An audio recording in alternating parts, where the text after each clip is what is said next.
So let's see here. You comfortable? Yep. Okay. I'm good. You're not nervous in Nope. any way? All right. We want you to be relaxed. Yeah. Okay. This is Inside Look. We have with us today Jamee French from the morning show. Still radiant here. Well, of course, it is morning right now. You got to catch you guys early in the day. What's that like working that shift? Oh, it's early, that's for sure, but I really like it. You get accustomed to it. It's a different tone in the morning doing the news. It's a lot lighter. Everyone's just getting their day started. You're kind of catching everyone at a good time. I'm a morning person, so I really enjoy it. Well, now, you grew up on a farm, right? So is that part of it? Like, did you have to get up at 5 and milk the cows and that kind of thing? Well, yes, mornings are the best time of the day on the farm. You know, we all get up early in my house and get the breakfast going so we can get out of the door and, feed the animals and stuff. So, yeah, that is part of it. Growing up accustomed to that really helped with working this shift. And, of course, you're local. Talk about growing up here in the tri-state. Yeah. I'm from Morganfield in Union County on the Kentucky side, of course, of the tri-state. It was very cool. I grew up watching 14, so when I came here, it was like I was starstruck seeing everyone that I grew up watching when I was younger.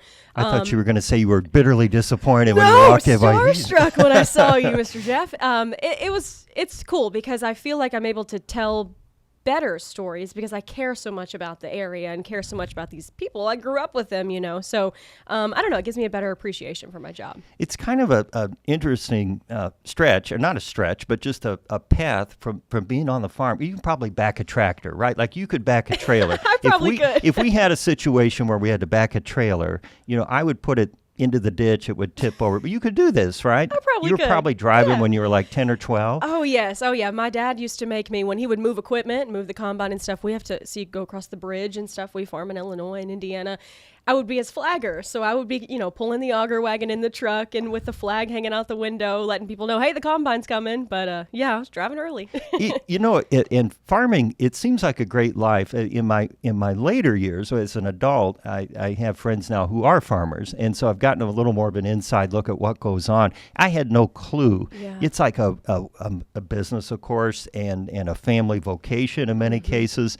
And it's just really interesting. And of course, farmers are like, it's grain in the bin. And you're like, no, wait a minute, I want to see how you do that. Yeah. So how do you get from the farm to Channel 14 then? What was the next few steps that you took? It was interesting how I really got here. Growing up on a farm, I knew I wanted to do something in the realm of communications. I already knew that. When I was involved in FFA, which is the Future Farmers of America organization in high school. Did the blue blazer? Yep, had the blue, they the had blue those jacket. when I was in high school. Yes, yeah, and I did speaking competitions through FFA, but I would speak about sheep and cows and, corn.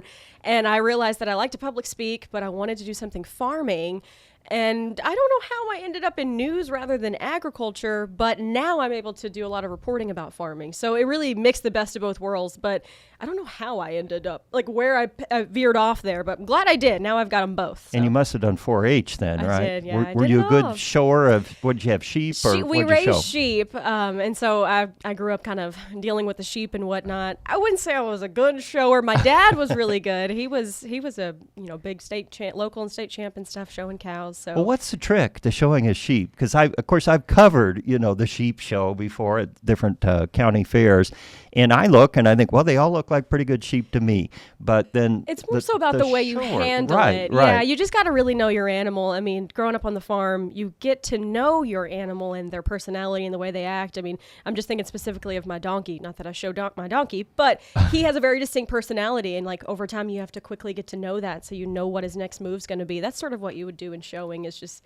get to know your animal. I see. Yeah. Do you name all your sheep? Yeah. Well, I have too many now, but I did growing up. I was going to say, you run out of names, right? Yeah, growing up when we had just a few, they all had names, and I thought they were all pets, and then realized what they were actually on the farm for is to be food one day. So I was like, okay, maybe I shouldn't get so attached. So now we have so many, but I have some ponies, I've got some horses, a donkey. They all have names. They're like pets. Yeah. You still have to do stuff on the farm on weekends? I do sometimes. Yeah, we actually just got back from vacation, so before I left, it was like, got to feed everybody. all the animals got to have food before we head out of town. So yeah, it's always something. Yeah. So, okay. So now you're on the farm. You've done your sheep showing. You're growing up here. You go away to school. Western, right? University of Kentucky. UK. Yes, They yes. run together, and I know that's anathema, right? You got to keep them correct. But you were at UK over in Lexington. Yes. And so that must have been then when the communications thing took off. Yes, that's when it really took off. I left high school in Union County thinking that I was still going to study agriculture. And then when I got to UK, I connected with a lot of cool people in the journalism program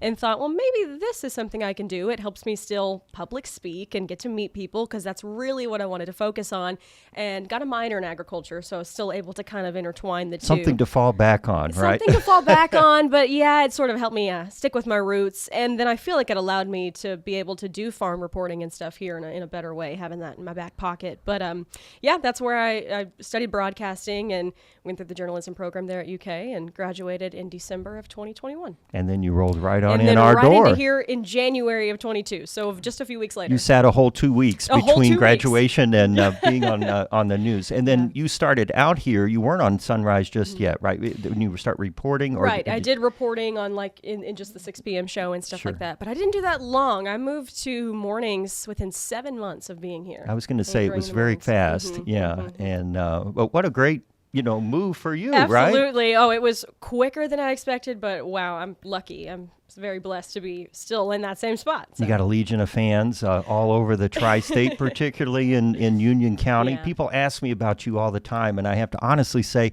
well, I see her on TV, and I think she's awesome, but I never see her in real life, except for Inside I Look, know, which is why we started this whole thing, so I could talk to people I never see at the station. I know. We're on the opposite end of the clock, aren't we? We really are. So what's been your experience in with being on TV and now kind of becoming, more known, more famous, although you were probably fairly well known in your hometown, right? Well, yeah, this is a little bit different, though.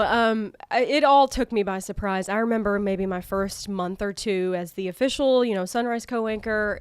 It was shocking that I was just like at a random Walmart in like Posey County or something that I'm not normally at, not my hometown, and people knew who I was. I was like, whoa. Like when I get people looking at me and they're staring at me and I can tell they're trying to figure out, how do I know that person?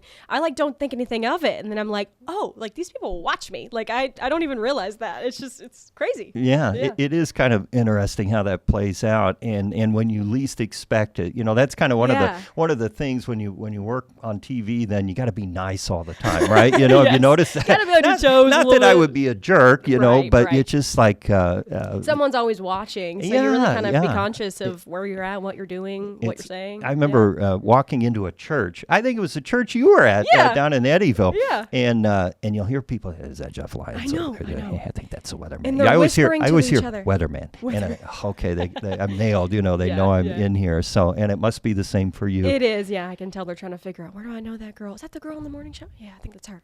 Yeah. So you've been here a couple years now. How do you see this playing out for you? I mean, do you have aspirations of moving to the big city, or are you very happy here? I can confidently say no. There will not be any next steps for me. I am a homebody, but I also really like it here. And I always say, I don't really care about anybody else's news. I care about our news. I don't know if I could be as passionate about my job if I went to a bigger city somewhere else and tried to relearn the area. Because I'm from here and love this place, I love what I do. So I will never leave. I know that much. I just hope I can, work my way up and sort of make an impact here in different ways, whether it's on mornings or maybe one day at nights. I would love to be at nights at one point in my life, but right now I like the mornings. I like where I'm at. You have to tip your whole calendar this way, Yeah. So I've worked nights for a long time. Let's just say a long time, many decades. And it's a whole different thing because you've got your whole day open, and so then you got to mow the lawn and, you got to do stuff. But then you're here at night. And so, but that's, when our viewers are tuning in and watching, hopefully. And now with things like this and streaming and all, we're kind of there all the time. Which is another interesting turn in the business, that we can reach people where they are, when they want to see us and things like that. So any other, tell me about your family real quick. I know you have brothers and sisters. Yes, I have an older brother and an older sister. My brother kind of co-owns and operates the farm with my dad, and then my sister is a speech pathologist in Henderson. So she's back here. We're all back here at home, and and working in our communities. Did she instantly become Jamie's sister? She did. See, and it's that funny happens. because I grew up being Tori's sister. Uh-huh. I mean, because she is a year older than me. So she went through the high school first and everyone knew her. So I was Tori's sister. Now, like even her clients are like, oh, your sister's the one, is the sister with the news? Like it's just, they're always trying to connect it together. But yeah, now she's Jamie's sister. Yeah, it's interesting. That's right. And you're the tri-state sister, because people, honestly, they ask about you all the time. And so now I know a little bit more about Jamee French. This is awesome. I'm so glad you came here on Inside Look. I want you to come back from time to time. Tell us how the crops are going. I will. I got one poser for you. Okay. Now, and this isn't the trick question. I know you'll probably know the answer, but I learned this not too long ago. I saw that promo where you're out in a cornfield during the harvest, and you pick up the ear, or pull it off, and you're inspecting it. Now, I'm sure that was just for the camera, but in real life, when you look in there, what do you know about the silks versus the kernels on the cob? Do you know? Oh, I feel like Oh, good. Then our time here isn't wasted, because Okay. I'm going to teach you something Perfect. that I Teach learned me. from Yeah. my farmer friend Joe Steinkamp. He Okay. farms in Union Township. So it turns out, and you can verify that you're a news person. You're not going to just take my word for it. You'll do the double check. So there's one silk for each kernel on the cob. Oh. Did you know that? I didn't know that. Why would we know that? I don't know why. Yeah, I was I just saying, I never I don't would really think know of that. why It Joe's. makes sense when you say that. Yeah, because when the plant grows, and I guess it comes out and it gathers sunlight and Okay. something. I never knew that. I You just can- know how much money it makes. Yeah. It doesn't look all right. and it That's right. doesn't make no How money. much per bushel, right? Yeah. So you can take that information back deal. and see if it's valid or if I've been duped. Okay. And there's a high probability I might have been duped. Okay, on I'll that. let you know. I'll double I check. thought it was interesting. Jamee French, thank you Thank so you much. very much. All right, Thank we'll see you. you soon. Alrighty. Thanks for watching Inside Look. Be sure to subscribe to our YouTube channel. You can also get Inside Look wherever you find your podcasts.